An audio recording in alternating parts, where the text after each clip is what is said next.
तीसरा भाग उनकी पसंद और नापसंद। एक, उन्हें दरिद्रता पसंद नहीं थी। एक बार बुद्ध श्रावस्ती में अनाथपिंडिक के जेतवनाराम में विहार कर रहे थे। वहां अनाथपिंडिक गृहपति आया और तथागत का अभिवादन कर एक ओर बैठ गया। इस प्रकार बैठे हुए उसने तथागत से प्रश्न किया, आदमी को धनार्जन क्यों करना चाहिए? बुद्ध ने उत्तर दिया, क्योंकि तुम पूछ रहे हो, इसलिए मैं तुम्हें बताता ही है। किसी एक आर्य श्रावक को लो, जिसने मेहनत और लगन के साथ संपत्ति अर्जित है, जिसने हाथों की शक्ति से पसीना बहाकर ईमानदारी और न्यायसंगत तरीके से धन कमाया है। वह उस धन से अपने आप को प्रसन्न बनाता है, आनंदित रहता है। वह अपने माता पिता को सुखी और प्रसन्न करता है। इसी प्रकार अपने पत्नी बच्चों को, अपने दासों को, अपने कर्मकारों तथा अन्य आदमियों को भी ऐसे ही रखता है। धनार्जन करने का पहला कारण यह है, जब इस प्रकार धन प्राप्त होता है तो वह अपने मित्रों और अपने साथियों को प्रसन्न और आनंदित करता है। यह दूसरा कारण है, जब इस प्रकार धन प्राप्त हो जाता है तो वह बुरे समय से, अग्नि और पानी से, राजाओं तथा चीरों, शत्रुओं तथा उत्तराधिकारियों से अपनी रक्षा करता है और हानि नहीं होने देता। वह अपने माल को सुरक्षित रखता है। यह तीसरा कारण है, जब इस प्रकार धन अर्जित करता है तो वह 5 प्रकार के कार्य करता है, जैसे रिश्तेदारों, अतिथियों, राजाओं और देवताओं के लिए यज्ञ करता है। यह चौथा कारण है, जब इस प्रकार धन प्राप्त होता है तो गृहपति उन सब श्रमणों तथा संत पुरुषों को दान देता है, जो अहंकार तथा प्रमाद से दूर रहते हैं, जो सभी बातों को धैर्य और विनम्रता से सहन कर लेते हैं, जो संयत हैं, जो शांत हैं तथा जो श्रेष्ठ बनने में लगे हैं। उसका वह दान महान साध्य के लिए होता है, सुख में वृद्धि करने वाला और देवलोक की ओर ले जाने वाला होता है। यह धनार्जन का 5वां कारण है। अनाथपिंडिक ठीक प्रकार से समझ गया कि कुछ दरिद्रों की दरिद्रता की प्रशंसा करके उन्हें सांत्वना नहीं देते। वे दरिद्रता को अच्छा बताकर उसे सुखी जीवन यापन नहीं कहते हैं। 2, उन्हें संग्रह वृत्ति नापसंद थी। बुद्ध एक बार कुरु जनपद के कम्मासदमम नामक जनपद में ठहरे हुए थे। आनंद थेर बुद्ध के पास वहां आए और झुककर अभिवादन कर एक ओर बैठ गए। इस प्रकार बैठे हुए आनंद ने थेर ने कहा, तथागत द्वारा उपदेशित प्रतीत्य समुत्पाद का नियम अद्भुत है। यह अत्यंत गंभीर है, किंतु मुझे यह अत्यंत स्पष्ट प्रतीत होता है। बुद्ध ने कहा, आनंद ऐसा मत कहो, ऐसा मत कहो। यह प्रतीत्य समुत्पाद का नियम बहुत गंभीर है। इसी प्रतीत्य समुत्पाद के नियम को न समझ सकने के कारण, इसी प्रतीत्य समुत्पाद के नियम को गंभीरता से न समझने के कारण, यह पीढ़ी उलझन में फंसी सूत के उलझे हुए गोले की तरह है और दुख के मार्ग को पार कर सकने में असमर्थ है। मैंने कहा है कि तृष्णा होने से उपादान होता है। जहाँ किसी के मन में किसी भी तरह की और किसी चीज के लिए कोई तृष्णा न हो तो क्या किसी प्रकार का भी उपादान पैदा होगा? भगवान नहीं होगा। तृष्णा होने से आदमी लाभ के पीछे भागता है। लाभ के पीछे भागने से काम और राग उत्पन्न होते हैं। काम और राग होने से वस्तुओं के लिए दुराग्रह उत्पन्न होता है। दुराग्रह होने से अधिकार की भावना उत्पन्न होती है। अधिकार की भावना होने से तृष्णा तथा और भी अधिक संपत्ति रखने की इच्छा होती है। अधिकार की भावना होने से संपत्ति की देखभाल करने की आवश्यकता पैदा होती है। संपत्ति की देखभाल में बुरी और अनैतिक बातें पैदा होती हैं, जैसे घूंसे तथा घाव, कलह, झगड़े, मिथ्यावाद और झूठ। आनंद इस प्रकार यह प्रतीत्य समुत्पाद नियम की श्रृंखला है। आनंद, यदि तृष्णा न हो तो क्या लाभ के पीछे भागना होगा? यदि लाभ के पीछे भागना न हो तो क्या कामना उत्पन्न होगी? यदि कामना न हो तो क्या दुराग्रह होगा? यदि दुराग्रह न हो तो क्या व्यक्तिगत संपत्ति के लिए प्रेम पैदा होगा? यदि संपत्ति ही न हो तो क्या अधिक संपत्ति के लिए लोभ पैदा होगा? भगवान नहीं होगा। यदि निजी संपत्ति के लिए आसक्ति न हो तो क्या संसार में शांति नहीं होगी? तब तथागत ने कहा, मैं पृथ्वी को पृथ्वी मानता हूँ, लेकिन मेरे मन में इसके लिए कोई तृष्णा नहीं है। इसलिए मैं कहता हूँ कि सभी तृष्णाओं का मूलोच्छेद कर देने से, उनके पीछे न भागने से, बल्कि उनका नाश कर देने और त्याग कर देने से, उनका परित्याग कर देने से ही मुझे बुद्धत्व लाभ प्राप्त हुआ। भिक्षुओं, भौतिक वस्तुओं के नहीं किंतु मेरे धम्म के उत्तराधिकारी बनो, क्योंकि तृष्णा से आसक्ति पैदा होती है और आसक्ति चित्त को दास बनाती है। इन शब्दों में बुद्ध ने आनंद थेर तथा अन्य भिक्षुओं को संग्रह करने की प्रवृत्ति के दुष्परिणाम समझाए। उन्हें सुसंगति पसंद थी। बुद्ध को सुसंगति इतनी अधिक प्रिय थी कि उन्हें सुसंगति प्रेमी बुद्ध का उपनाम दिया जा सकता है। इसलिए उन्होंने अपने अनुयायियों को शिक्षा दी, कल्याण मित्रों की संगति में रहो। बुद्ध ने सभी भिक्षुओं को संबोधित करते हुए उन्होंने कहा, भिक्षुओं में कोई दूसरी एक भी ऐसी बात नहीं जानता जिसमें इतनी शक्ति हो कि वह अनुत्पन्न कुशल धम्मों को उत्पन्न कर सके अथवा उत्पन्न अकुशल धम्मों को निस्तेज कर सके, किंतु ऐसी शक्ति सुसंगति के साथ मित्रता में है। जो सुसंगति का प्रेमी है उसमें अनुत्पन्न कुशल धम उत्पन्न हो जाते हैं और उत्पन्न अकुशल धमम निस्तेज हो जाते हैं। अकुशल धम से अनुरक्ति निस्तेज हो जाती है। कुशल धम में अनुरक्ति का अभाव दूर हो जाता है। कुशल धम और उसमें अनुरक्ति उत्पन्न हो जाती है। अकुशल धम में अनुरक्ति के अभाव में वृद्धि हो जाती है। भिक्षुओं में कोई दूसरी एक भी ऐसी चीज नहीं जानता जिसमें इतनी सामर्थ्य हो कि वह अनुत्पन्न बोधि अंगों को उत्पन्न होने से रोक सके अथवा उत्पन्न बोधिंगों बोधि अंगों को पूर्णता तक पहुंचने से रोक सके, जैसे कि असुव्यवस्थित ध्यान। जो असुव्यवस्थित ध्यान का अभ्यास करता है उसमें अनुत्पन्न बोधि अंग उत्पन्न नहीं होते और उत्पन्न बोधि अंग पूर्णता को नहीं प्राप्त होते। 8 भिक्षुओं सगे संबंधियों की हानि कोई बड़ी हानि नहीं है, किंतु प्रज्ञा की हानि यथार्थ में ही दुखद है। भिक्षुओं सगे संबंधियों की वृद्धि कोई बड़ी अभिवृद्धि नहीं है, किंतु प्रज्ञा की वृद्धि सबसे बड़ी अभिवृद्धि होती है। इसलिए भिक्षुओं में कहता हूँ कि तुम्हें इस प्रकार अभ्यास करना चाहिए, हम प्रज्ञा में वृद्धि करेंगे। तुम्हें प्रशिक्षवान बनने के लिए अवश्य अभ्यास करना चाहिए। भिक्षुओं धन की वृद्धि कोई बड़ी अभिवृद्धि नहीं है, सभी अभिवृद्धियों में श्रेष्ठ है प्रज्ञा की अभिवृद्धि। इसलिए हे भिक्षुओं तुम्हें यही अभ्यास करना चाहिए, हम प्रज्ञा में वृद्धि करेंगे। तुम्हें प्रचारधवान बनने के लिए अवश्य अभ्यास करना चाहिए। भिक्षुओं यश की हानि कोई बड़ी हानि नहीं है, प्रज्ञा की हानि दुखद हानि है। 4 वे सुसंगति से प्रेम करते थे। एक बार तथागत शाक्य जनपद में शाक्यों के एक नगर में ठहरे हुए थे। तब आनंद तथागत के पास आए, अभिवादन करके एक ओर बैठ गए। इस प्रकार बैठे हुए आनंद थेर ने कहा, भगवान रमणीय से मित्रता, रमणीय से संसर्ग, रमणीय से घनिष्ठता आधा पवित्र जीवन है। बुद्ध ने उत्तर दिया, आनंद ऐसा मत कहो, आनंद ऐसा मत कहो। रमणीय से मित्रता, रमणीय से संसर्ग, रमणीय से घनिष्ठता आधा नहीं बल्कि पूरा पवित्र जीवन है। जो भिक्षु रमणीय का मित्र, साथी और घनिष्ठ है, उससे हम यह अपेक्षा कर सकते हैं कि वह स्वयं में आर्य अष्टांगिक मार्ग को विकसित करेगा, वह अष्टांगिक मार्ग से अधिक लाभान्वित होगा। और आनंद ऐसा भिक्षु आर्य अष्टांगिक मार्ग से कैसे अधिक लाभान्वित होगा? आनंद यहाँ वह भिक्षु सम्यक दृष्टि में लगता है जो अनासक्ति, विरक्ति, तत्व त्याग और स्वयं के समर्पण पर आधारित है। यह सम्यक संकल्प में लगता है जिसका आधार भी वही है। उसी प्रकार सम्यक व्यायाम, सम्यक कर्मात, सम्यक समाधि में लगता है, अंत में स्वयं का समर्पण करता है।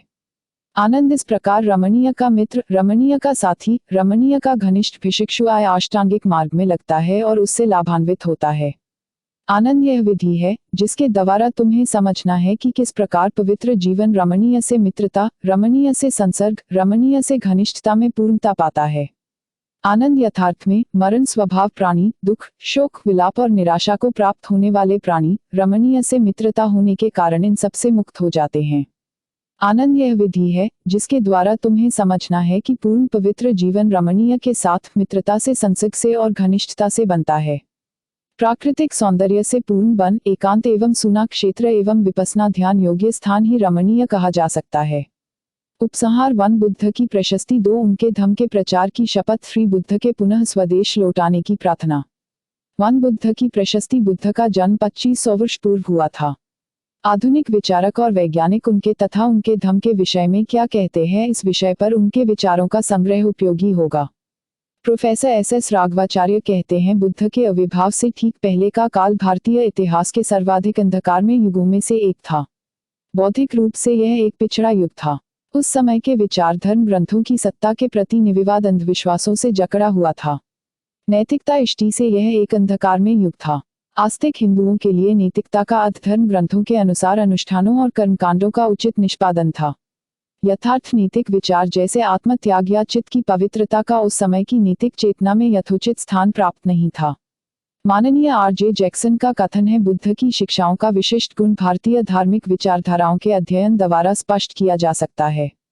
ऋग्वेद की ऋचाओं में हम मनुष्य के विचारों को बहिमुखी, स्वयं से दूर, देवताओं के लोक की ओर देखते हैं। बौद्ध धम्म ने मनुष्य की खोज को स्वयं के भीतर छुपी सामर्थ्य की ओर आकर्षित किया।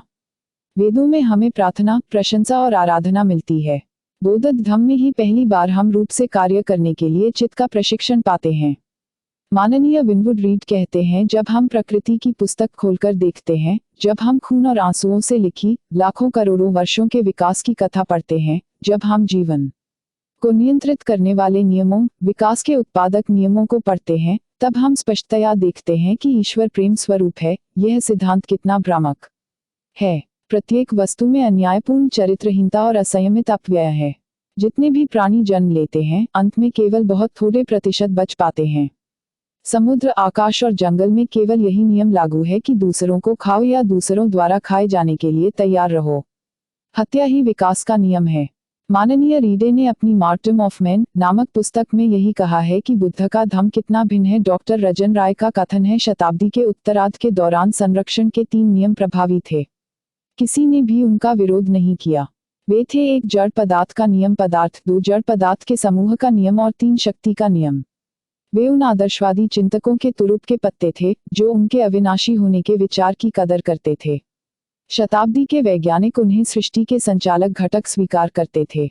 19वीं शताब्दी के वैज्ञानिक उन्हें ब्रह्मांड की मूलभूत प्रकृति को समाहित करने वाले तत्व स्वीकार करते थे। वे समझते थे कि ब्रह्मांड अविनाशी अणुओं एटम का समूह है।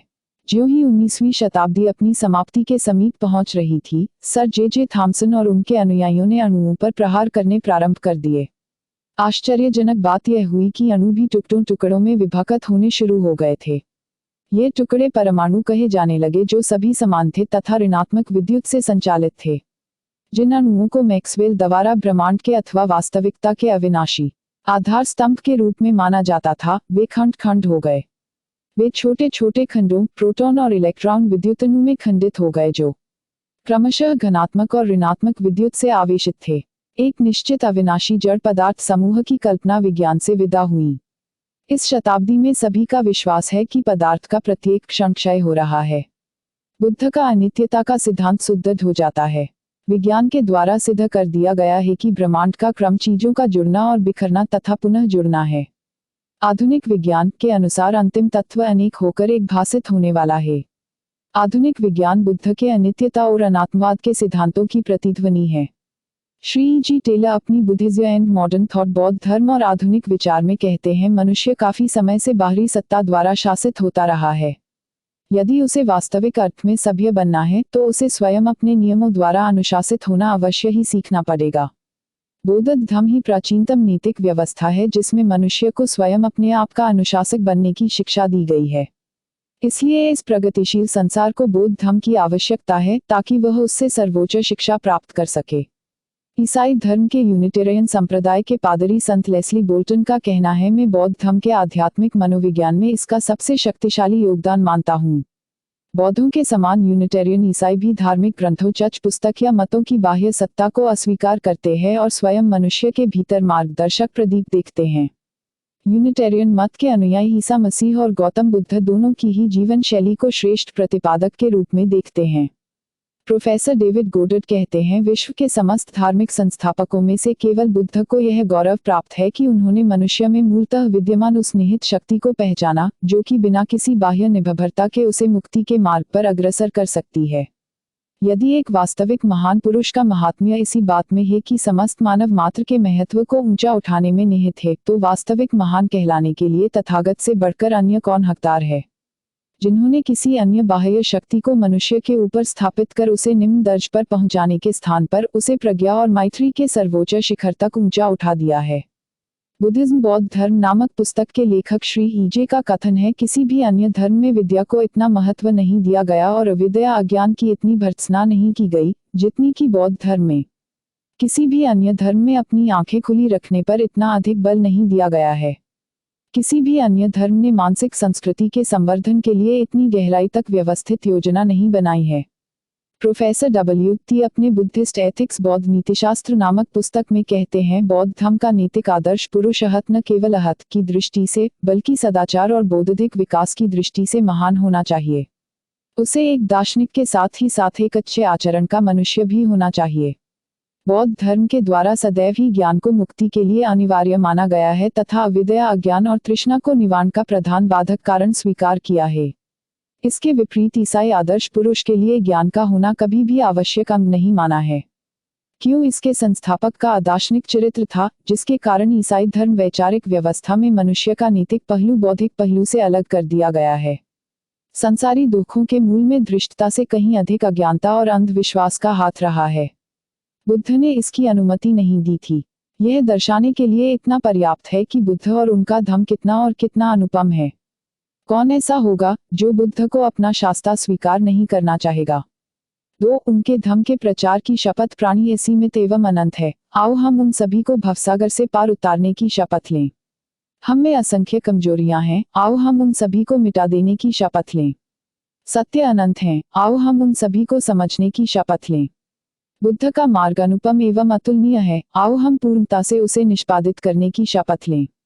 3. बुद्ध के पुनः स्वदेश लौट आने की प्रार्थना है। महामानव, मैं आप पर संपूर्ण हृदय से विश्वास के साथ आपकी शरण ग्रहण करता हूँ, जिनकी ज्योति चारों ओर बिना किसी बाधा के 10 दिशाओं में व्याप्त है, और अपनी गंभीर इच्छा व्यक्त करता हूँ कि आपके ज्ञान लोक में जन्म लूँ। आपके लोक के लोक की जब मैं कल्पना करता हूँ तो पाता हूँ कि वह सभी लोकों से बढ़कर है। यह बिना किसी सीमा के आकाश के समान विशाल और विस्तृत सभी को अपने में समेटे हुए है। अपने में समेटे हुए आपकी सम्यक मार्गगामिनी करुणा और मैत्री सभी भौतिक वस्तुओं से श्रेष्ठतर उस राशि का परिणाम है जिसे आपने अनंत जन्मों में संचित किया है। आपकी ज्योति सूर्य और चंद्रमा रूपी दर्पणों के समान सर्वत्र व्याप्त है। मेरी प्रार्थना है कि सभी प्राणी जो वहां सुखावती लोक में जन्म ग्रहण करें, वे सभी तथागत के समान ही सद्धर्म की घोषणा करें। यहाँ मैं यह निबंध लिख रहा हूँ और इन पुण्य गाथाओं का उच्चारण कर रहा हूँ। मैं प्रार्थना करता हूँ, हे बुद्ध, मुझे आपका दर्शन हो सके और मैं समस्त प्राणियों के साथ सुखावती लोक में जन्म ग्रहण कर यहाँ पर डॉक्टर बाबा साहब अम्बेडकर द्वारा लिखित ग्रंथ बुद्धूत और उनका धम्म समाप्त होता है। नमो बुद्धाय, नमो बुद्धाय, नमो बुद्धाय।